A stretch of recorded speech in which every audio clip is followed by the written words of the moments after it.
આપણા ઘરે જ્યારે મહેમાન આવે ત્યારે આપણે સૌથી પહેલાં પાણી જ કેમ પીવડાવીએ છીએ?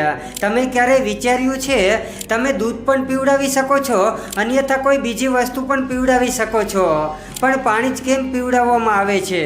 એનું મૂળ કારણ છે કે આપણને નથી ખબર કે તે વ્યક્તિ ક્યાંથી આવ્યા છે અને કેવી કેવી નકારાત્મક શક્તિઓને લઈને આવ્યા છે. અને પાણી પીવાથી તેની અંદરની જે નકારાત્મક ઉર્જા હોય છે તે પાણી તેને પચાવી લે છે અને તેના લીધે તમારા ઘરમાં કોઈ પણ પ્રકારની નકારાત્મક ઉર્જાનો પ્રભાવ નથી પડતો. અને જો કોઈ વ્યક્તિ પાણી પીવાની ના પાડે તો તે પાણીના ગ્લાસને તેની સામે રાખી દો અને પછી તે પાણીને ગેંડીમાં ફેંકી દો અને ગ્લાસને ધોઈ નાખો. અને પાણીની સાથે આપણા ઘરે આવેલા મહેમાનોને કઈ મીઠી વસ્તુ પણ ખવડાવવી જોઈએ, જેનાથી આપણો રાહુ ગ્રહ મજબૂત થાય છે.